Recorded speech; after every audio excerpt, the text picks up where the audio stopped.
on the wall. Rastafari. DJKat, and for now, I'm not representing. Yes, people.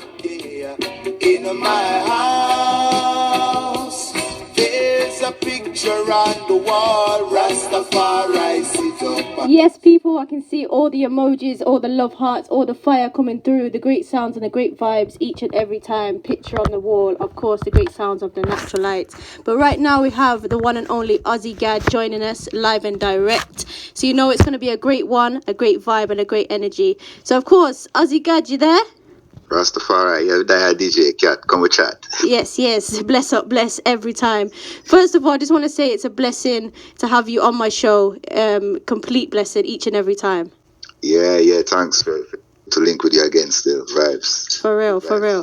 So you know what, we've got to kick off the interview with asking, first of all, who is Ossie Gad? Let's start like that.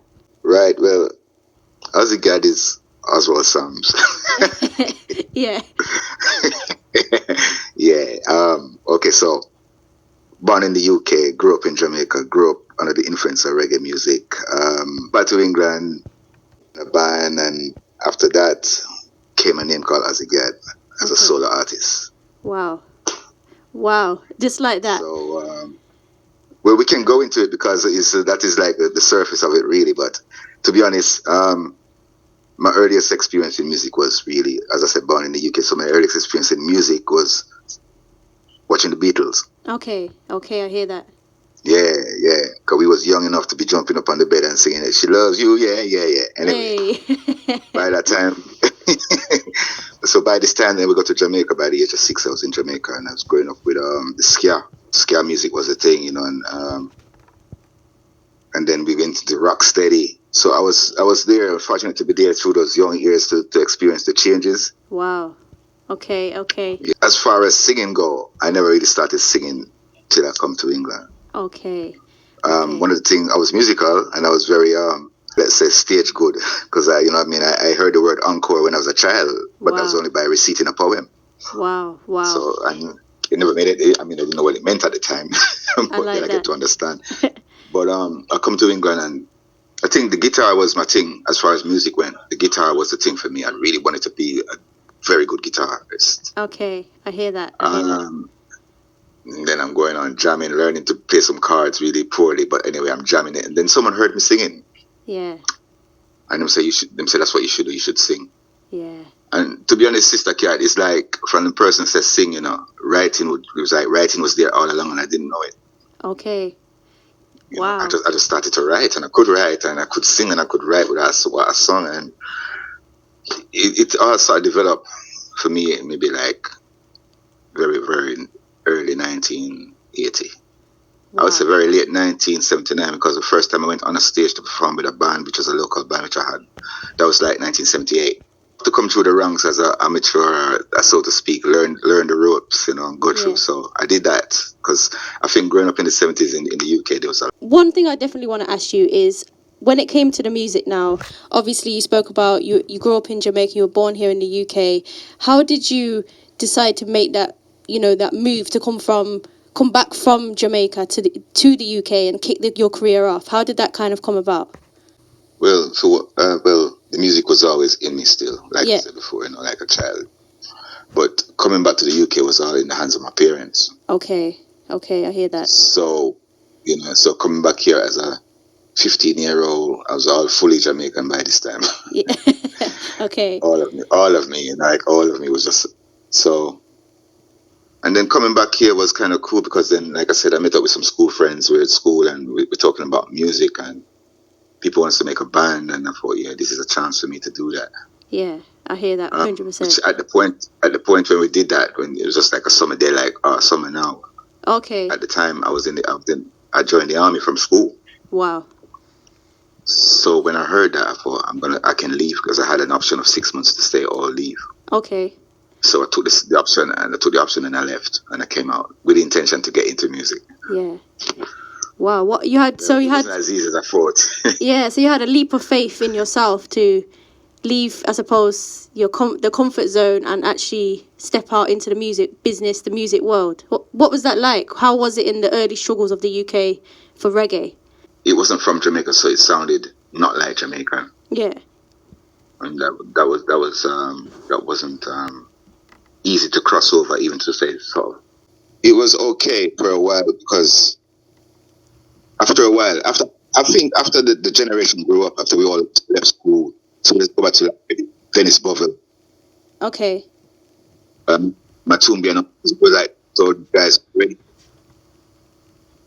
So they started to music and develop sound, Lovers Rock. Yeah. Yeah. That was a distinctive sound away from Jamaica reggae. We all tell the difference. Yeah, I hear that 100%. And then, of course, you know, lots of people will know you from the Natural Ites. How did the band form? How did you guys get together? Tell us the story. It started with a man who ran a sound system. Okay. Johnny Webb. And he was a man that was into dub plays from the early Dennis Brown. And he was still younger than us, but still at school. But anyway, he decided and he knew me already in the community as a singer. Yeah. So I said, yeah, I'll put it. I like the two singers as Natural Ites. I've seen them never do work or anything like that. So we came together sort of real fresh as a trio. Yeah. And by this time I already written Picture on the Wall, so I joined the band with Picture on the Wall, which was kind of cool, but it was very a trumpet player who really liked music. Okay. So a lot of our music arrangement was mounted. With the Picture on the Wall, what is the massive world appeal? Because that tune never ever gets old. You can play it now, you can play it wherever possible, and it just keeps on going and going. What is it about that tune? Well, the day I wrote it, I knew there was something different about it. Yeah, for real. Right. For sure, I knew that, but I wouldn't imagine that, because at the time I'm a young Rastafarian, so I'm writing it through the act with a button on appeal to just Rastafarian. Yeah. But growing through it and coming through the last 40 years with it is all walks of life, you know. For real, I hear all that. walks of life. People aren't Rasta. People who couldn't speak English we didn't speak English because of this song. Yeah, definitely. That tune, before you came on and we were starting an interview, people were going crazy, emojiing, saying it's a wicked tune, definitely love it. And of course, when you were writing that tune, what was your frame of mind at that time? Rasta. Okay. It's all about Rastafari, Majesty, His Imperial Majesty. Yeah, for real. His Imperial Majesty, soul for that. Definitely. Because, it is true, really. Yeah. True. Just to add this, I think maybe the world listen to that, they say like we wouldn't have our reputation today. Yeah, definitely. I hear that. Right. And of course, today is a special day, the 23rd of July. Haile Selassie H.I M Earthstrong. Yeah, man. And I wanted to know, what does Rastafari mean to you? What does it actually mean for you as an artist, as a person? All right, then. Look, for me, like this Rastafari stuff means that I would walk off or follow the teachings of His Imperial Majesty. It's the last guy. Yeah. That's what it really basically means to me. I couldn't see another extent. If the message of world love and peace is there, then that's how we need that. That's what I think that was its main. Yeah, 100%. Objective. Yeah, man, definitely. I hear that. And somebody sent a message in, they're asking, when it comes to Rastafari, do you feel like sometimes it gets washed down as the generations go on? That's a question from a listener. Yeah, it's come a bit distorted with a young generation, but I think it's more like anybody can get up and have dreadlocks, but it's not about dreadlocks anymore. Yeah, 100%. How you live. It's how we live. Yeah.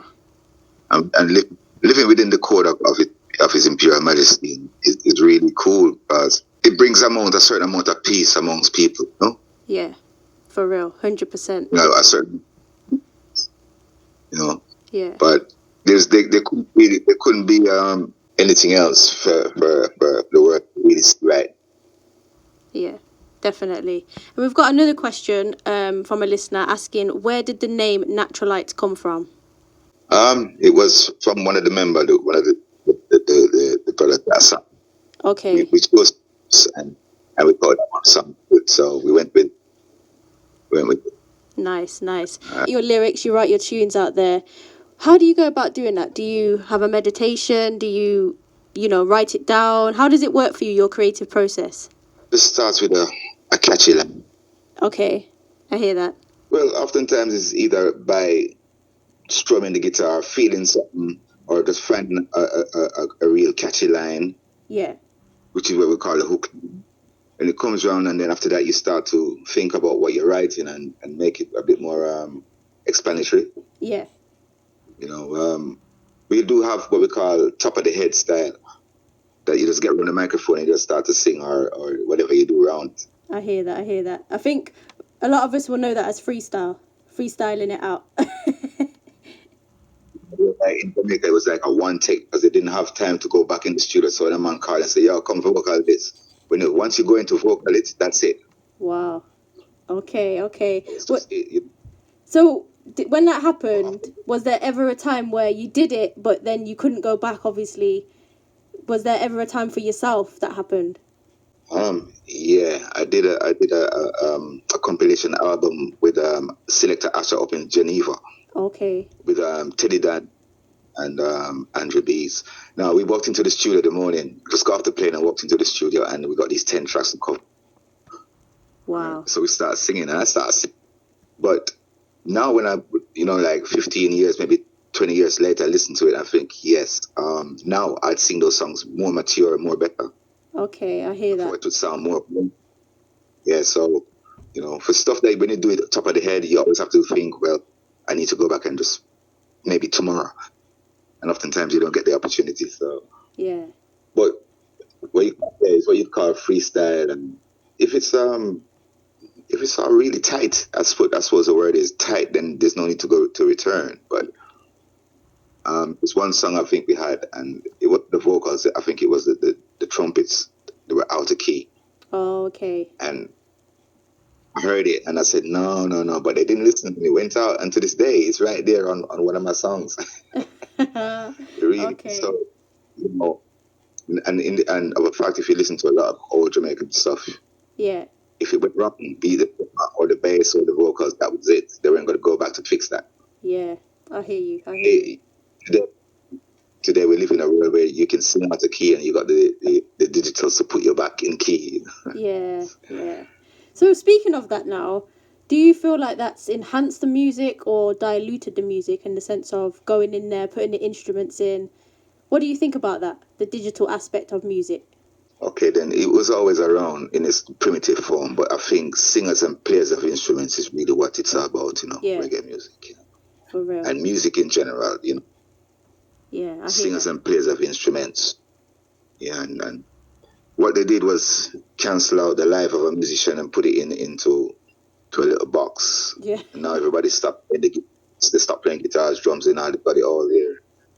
I mean, to be honest, some of them sound really good, Okay. I hear That's that.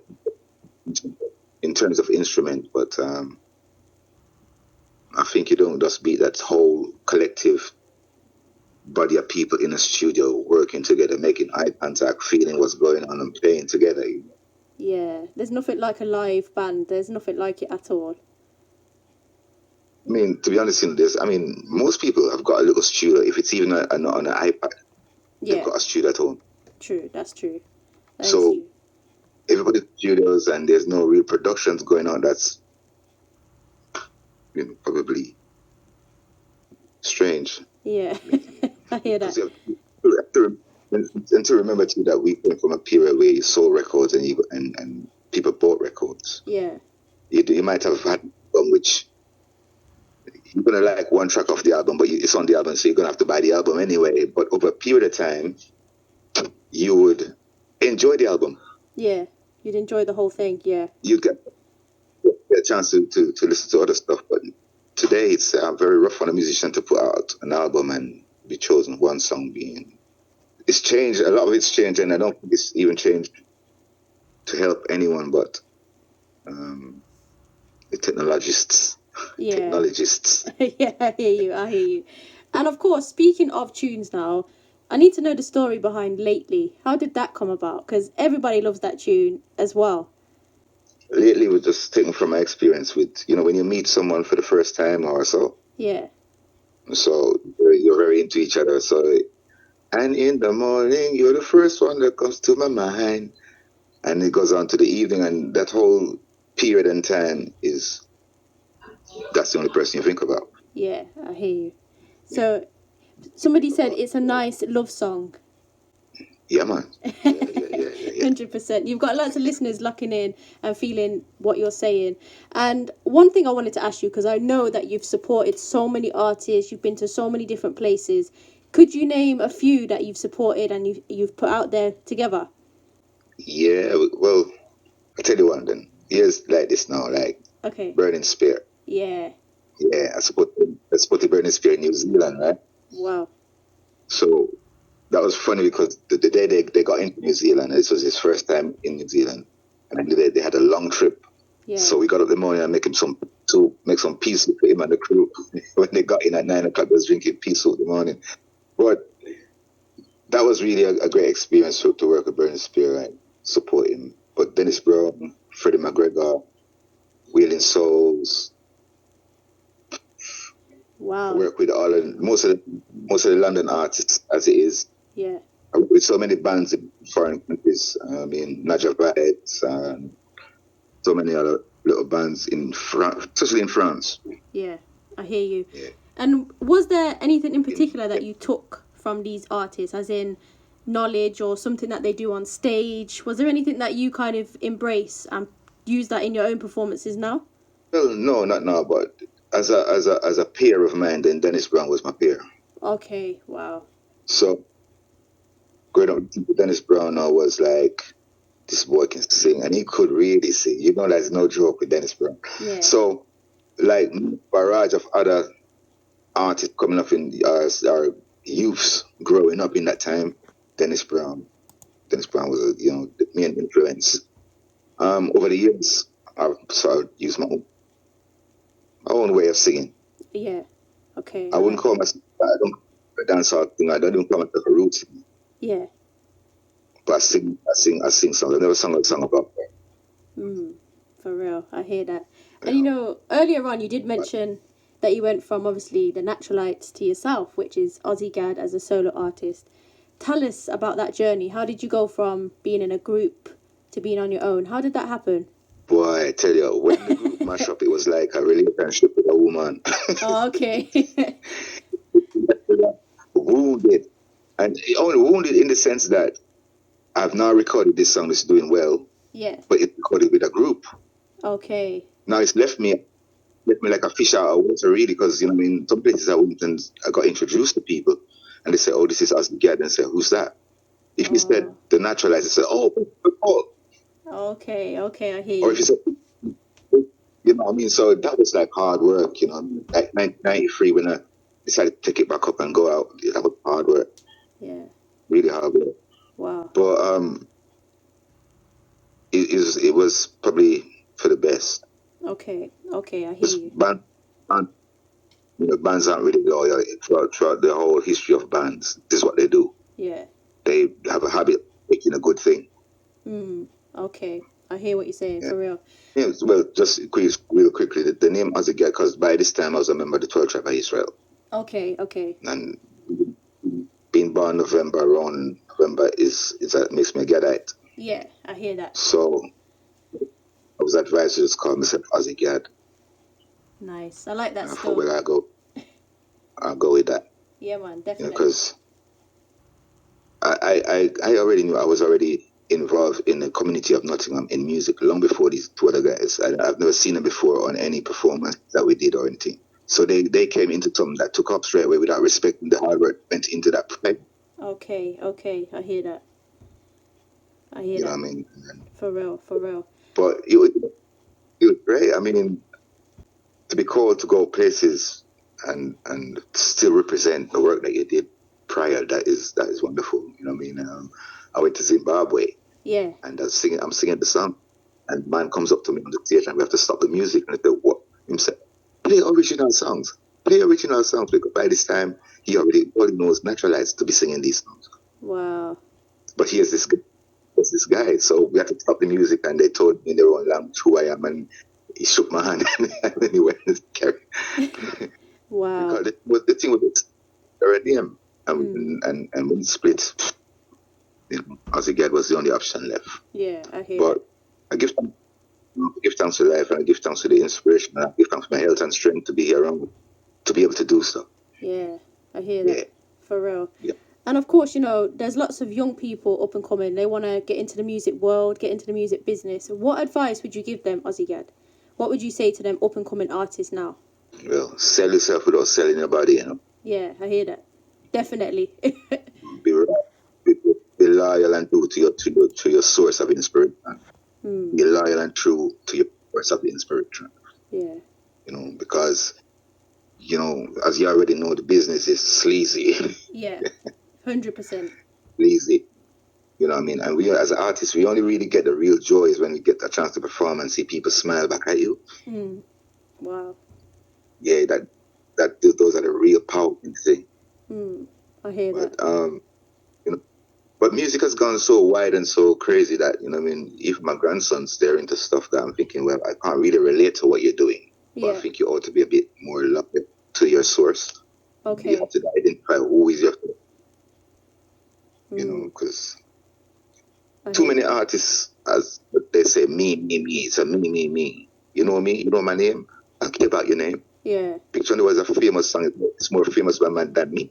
Yeah. Okay. My name is Ossie Gad, but Picture what? It's wider than that. Yeah, I hear that. 100%. So of course, people are asking, what's next for you, Ossie Gad? What are you got up and coming that they can come and check out, listen to? Tell the listeners out there. Yeah, well, up and coming will have to be like as it goes, as it comes, because as we're coming out of this whole pandemic thing, things aren't flowing. Okay. I have an album which is kind of good. It's really cool, but it's taking so long. I didn't want to go the easy way around the whole digital thing. Yeah, I hear that. I think I'd rather get them. So that's taking a bit of time to get done. So hoping, we're looking at it maybe for the next year now, Kat. But I'm hoping that everything can open and everybody, the artists can get to work again. Yeah, we need it. We definitely need it. Venues can open up, because the people in the venues, promoters, they all right across the board suffered. Yeah, that's true. Very, very true. And everybody's like looking, everybody's saying, well, where do I go next? Where do I do next? But I keep writing and singing. Yeah. I work a lot with some guys in Rasta called the Nucleus Roots. Okay. They're a dub band, but very good studio sound. So I do a lot of work with those guys. Definitely, 100%. And of course, I've got tours lined up. Yeah, I was just going to ask you that actually. If you got any tours or any shows, people are asking me, when is your next show, your next tour? Tell us about that. All right, so I have what do I have? Next weekend I'm in Leicester. Okay. Where we September, August. I'm off to Italy, someplace in Italy. Can't remember where exactly. Okay. The UK again. Oh yeah, back in Nottingham on the very first stage I did. We'll be doing just a real small thing for the History Month, I think, or something like this. Nice. But there's nothing really. There was also, to be honest, I'll tell you now, coming in dribs and drabs. Okay, I hear you. Okay. They're coming in dribs and. Of course, when it comes to that, how can people, if they're locked in now. If they wanted to book you, how can they go about that? Do they do that on socials, email? Tell us your contacts, just in case somebody wants to book you right now. Oh, well, I'm the old school Facebooker. You find me right there. Yeah, that's and true. We can talk. Hear that. Only Facebook only. For real. But I'm available and always working. Yeah, definitely. As far as it goes. I do a lot. It's a lot of dub. The place has been the real thing for me over the last 2 years, really. Okay. A lot of specials for people around the globe. Yeah. Nice. So, And you know what, Ossie Gad, I can't have you on my show and not ask you to sing a little something for the people out there. Would you be up for that? Up. Okay, I hear that. So whenever you're ready, you can sing whatever you're feeling, whatever you're vibing. Then, cause tonight, we're going to go to the HQ of Manchester, Okay. Church of Israel, Nice. and I might sing, Okay. and I might sing this song called "Got some money on my mind every time, yeah. As I look around, all I see, people in captivity." So it's a song about a place in Ethiopia that's called Shashamane. Yeah. And, you know, a lot of Rastafarians, Ethiopian Orthodox, now a big 12 tribe, they live there. Yeah. They live there. Energy. I love that. Saying Shashamane is quite a far cry from the city that we live in here. You know? Yeah, definitely. I hear that 100%. Yeah. And of course, you know, before we say bye for now, because I'm sure we're going to have many more interviews, because you're just different. Different energy, different vibes every time. What would you like to say your fans, your listeners, the people that lock into you, what would you like to say to them? Right now, Yeah. I said, boy, and thank you very much and respect you very much for keep listening and feeding the vibrations. And maybe, I would like to say, maybe one day we can clean up the music. Yeah.